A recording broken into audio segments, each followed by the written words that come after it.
नमस्कार, आप देख रहे हैं डीएनपी इंडिया। मैं आपके साथ हूँ विशाल पांडे। भारत जो है वो आत्मनिर्भर बन चुका है। जी हाँ, चौंकिए मत। ये बात सुनकर आप चौंक ज़रूर जाएंगे, लेकिन मैं आपको कुछ आंकड़े गिनाने वाला हूँ, कुछ पहलू, अपनी कुछ बातें रखने वाला हूँ, जिसको सुनने के बाद शायद आप भी यही सोचें कि हाँ, भारत तो सच में आत्मनिर्भर बन गया है। भारत के जितने लोग हैं, जितने युवा हैं, वो सच में आत्मनिर्भर बन गए हैं। जी हाँ, क्योंकि अगर कोरोना के पहले की बात करें तो देश में बेरोजगारी की मार चल रही थी। हर तरफ युवा परेशान था। देश का डिग्री होल्ड करने के बावजूद जो है नौकरियों के लिए दर दर युवा भारत के भटक रहे थे। ऐसे में अब दूसरी परेशानी हमें देखने को मिल रही है, वो कोरोना महामारी है। कोरोना महामारी से हर रोज़ देश में लगभग 3000 लोगों की जान जा रही है। 3.5 लाख से ज़्यादा मामले दर्ज हो रहे हैं।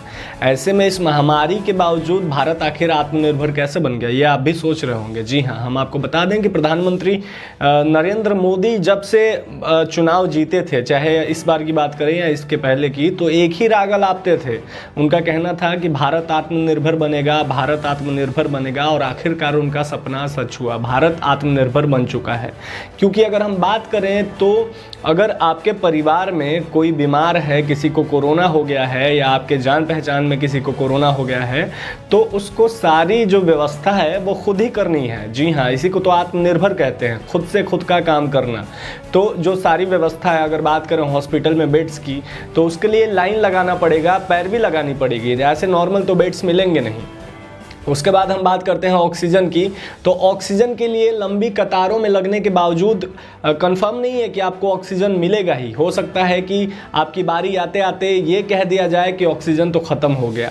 इसके बाद बात करते हैं दवाइयों की, रेमडेसिविर इंजेक्शन की, वैक्सीन की। तो ये सारी चीज़ें जो हैं, इसके लिए आपको आत्मनिर्भर बनना पड़ेगा। अगर आप नहीं बने हैं अब तक तो बन जाइए, क्योंकि भारत आत्मनिर्भर बन चुका है।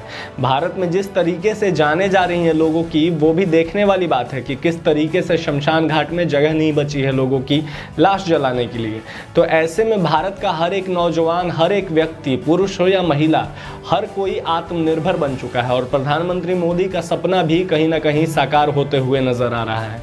बात करें पश्चिम बंगाल की, तो पश्चिम बंगाल में एक चरण का चुनाव बाकी है और भाजपा का पूरा फोकस चुनाव पर है। बाकी अलग अलग राजनीतिक पार्टियों ने भी पार्टिसिपेट किया है, लेकिन भाजपा जो है वो पूरा दम खम लगा के इस बार पश्चिम बंगाल चुनाव जीतने के फिराक में है।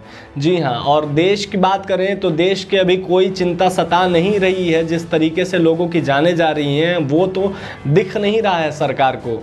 लगातार जो है दिख रहा है वो चुनाव दिख रहा है। जिस राज्य में चुनाव है, अभी अगले साल उत्तर प्रदेश में भी आपको देखने को मिलेगा कि किस तरीके से जो है जो राजनीतिक दल हैं, राजनीतिक पार्टियां हैं, वो किस तरीके से अपना सारा दम खम लगा देंगे उत्तर प्रदेश के चुनाव में, चाहे वो कोई भी पार्टी हो। मैं किसी एक पार्टी को नहीं कह रहा, लेकिन अभी सत्ता में बीजेपी है, तो इसीलिए खासकर हम बीजेपी की बात करेंगे कि बीजेपी किस तरीके से जो है चुनाव पर इतना फोकस कर दिया है कि कई जो राज्यों के हाई कोर्ट हैं उनको कहना पड़ा कि इलेक्शन कमीशन के ऊपर हत्या का मामला दर्ज हो। क्या भारत सच में आत्मनिर्भर बन गया? जी हाँ, इस रिपोर्ट को देखने और सुनने के बाद आपको भी शायद यही लगेगा।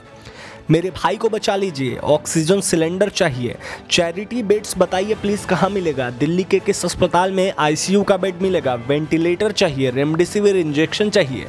ऐसे मैसेजेस तमाम फेसबुक, ट्विटर, मोबाइल, हर जगह फैले हुए हैं और लोग एक दूसरे से मदद मांग रहे हैं, रो रहे हैं, बिलख रहे हैं।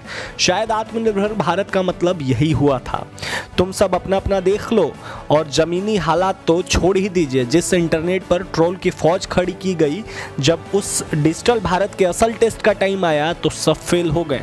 सरकार के सारे ई गवर्नेंस फेल साबित हो रहे हैं। सवाल यह है कि आरोग्य सेतु ऐप, इसकी लॉन्चिंग से लेकर पब्लिसिटी में कोई असर नहीं छोड़ी गई। जो काम सरकार को करना था वो काम श्रीनिवास, कुमार विश्वास, अनस तनवीर, शालीन और हजारों इन जैसे असली वॉरियर कर रहे हैं। इसलिए हम इस सिस्टम नाम वाली सरकार से पूछ रहे हैं, जनाब ऐसे कैसे? भारत में कोरोना का ब्लास्ट हो रहा है, अस्पतालों में बेड नहीं है, 2000 की दवाएं 40,000 में मिल रही हैं, ऑक्सीजन सिलेंडर के लिए लोग गिड़गिड़ा रहे हैं, लेकिन सरकार बार बार दावा कर रही है कि सब कंट्रोल में है, किसी को ऑक्सीजन की कोई कमी नहीं है। जिस सोशल मीडिया पर नेता और मंत्री मामूली सरकारी ऐलान पर भी पीएम का आभार लिखते थकते नहीं हैं, वो क्यों मदद की आवाज़ सुन नहीं पा रहे हैं? लेकिन जब सरकारी सिस्टम लाचार, जनता की त्राहिमाम की पुकार नहीं सुन रहा कहा तो लोग ही एक दूसरे के लिए खड़े हो गए हैं। चलिए आपको बताते हैं कि कौन क्या कर रहा है और कौन कहां फेल है। अप्रैल 2020 में सरकार ने आरोग्य सेतु एप्लीकेशन लॉन्च किया था। अब तक करीब 10 करोड़ लोग इस एप्लीकेशन को डाउनलोड कर चुके हैं। जब लॉन्च हुआ तो केंद्र सरकार ने दावा किया कि ये ऐप लोगों को कोरोना का वायरस संक्रमण के खतरों से आगाह करने में मदद करेगा। लेकिन जिस आरोग्य सेतु एप्लीकेशन को डाउनलोड करने के लिए लोगों पर एयरपोर्ट से लेकर रेलवे स्टेशन पर जोर डाला गया, उसे कैसे पता नहीं चला कि भारत में कोरोना बम फूट रहा है। इसका काम ट्रेसिंग का था ना, तो क्या सरकार इससे बनाकर भूल गई? जब कोरोना ने भारत में एंट्री की थी तब सरकार ने आरोग्य सेतु से लेकर जन औषधि सुगम ऐप मोबाइल ऐप बनाए थे और आयुष संजीवनी ऐप भी लॉन्च किया था।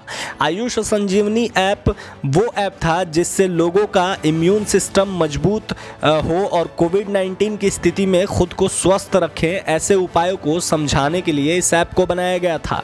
लेकिन इस ऐप की तो बात ही छोड़ दीजिए, देश का ही इम्यून सिस्टम आखिर कैसे कमज़ोर पड़ गया। आपको बता दें कि तमाम जो युवा हैं देश के, आखिर इनकी जिम्मेदारी कैसे बढ़ गई। फेसबुक, ट्विटर, इंस्टाग्राम और अलग अलग सोशल मीडिया के प्लेटफॉर्म्स पर तमाम जो है ये ग्रुप्स बनाकर लोगों की मदद कर रहे हैं। जी हाँ, आपको बता दें कि प्लाज्मा डोनर ग्रुप, कोविड-19 इंस्टेंट हेल्प ग्रुप, फेसबुक पर 18,000 से ज़्यादा सदस्यों वाले इन ग्रुप्स में लगातार लोग एक दूसरे की मदद कर रहे हैं और वो भी बिना किसी शुल्क के और निस्वार्थ तरीके से इस ग्रुप में लगातार लोग एक दूसरे की मदद कर रहे हैं। जी हाँ, बता दें तो क्या सरकार की जो आत्मनिर्भर वाली नीति थी वो यही थी कि जिसको प्रॉब्लम हो वो खुद ही अपना इलाज ढूंढे। अगर आपको बेड्स चाहिए आईसीयू में तो आप खुद ही जाकर ढूंढें, अगर आपको कोई दवाई चाहिए तो आप खुद ही जाकर ढूंढें। ऐसे देखकर तो यही लग रहा है कि भारत सच में आत्मनिर्भर बन गया है। लोगों की जानें लगातार जा रही है और सरकार चुप्पी साधे हुई लगातार बैठी है। ऐसे तमाम अपडेट्स के लिए आप देखते रहिए DNP इंडिया। हम आपको पल पल की सारी अपडेट देते रहते हैं और अगर अब तक आपने हमारे चैनल को सब्सक्राइब नहीं किया है तो जल्दी से सब्सक्राइब कर दें। साथ ही साथ आपको क्या लगता है कि भारत सच में आत्मनिर्भर बन गया? जी हाँ, आप अपना सुझाव कमेंट के माध्यम से ज़रूर दें। देखते रहिए DNP इंडिया। धन्यवाद।